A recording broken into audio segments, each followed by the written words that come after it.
these AIs to kind of have the performance of a much larger model without being too large. So this is definitely, according to most experts, how ChatGPT works. This is how Mistral works, if people have heard of that. That's from Mistral Labs in France.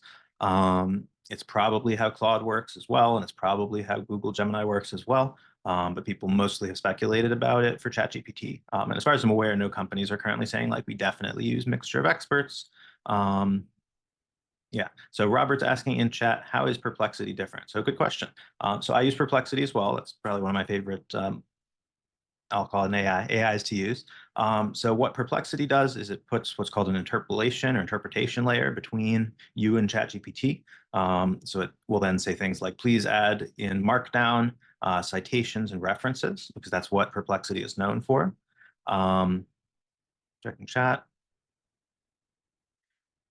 Yeah, so Perplexity is known for doing citations, which I think is really helpful. Again, all it's really doing is it's asking ChatGPT or Claude for you to run a request, but it adds to everything you say, like, please search the web, please find 5 citations or more, please add those citations in Markdown, and then it puts the citations in and pretties it up for you. But it's not necessarily doing anything you couldn't do yourself.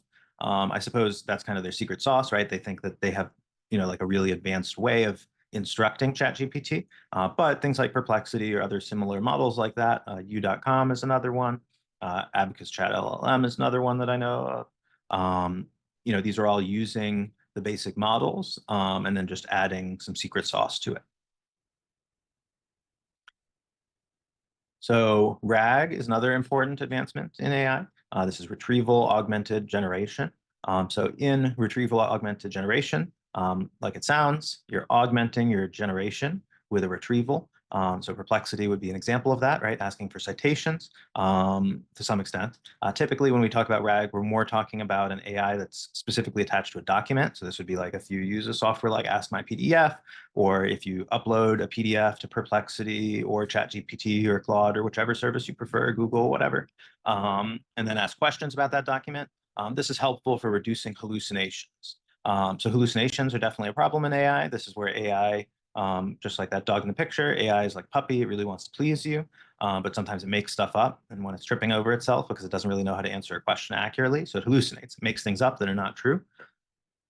So by tying an AI's output to a specific document using RAG, we can help rein in those issues. So much like Perplexity, where it's asking for citations, Retrieval-Augmented Generation is going to look at a document and make sure that it can find sources for claims made in the output. So if you feed a document about dog food into the AI and then ask some questions, that document is going to be referred to as a reference and for fact checking, typically in a separate step, right? First we generate, then we fact check in order to ensure greater accuracy and fewer hallucinations. But hallucination is still possible, right?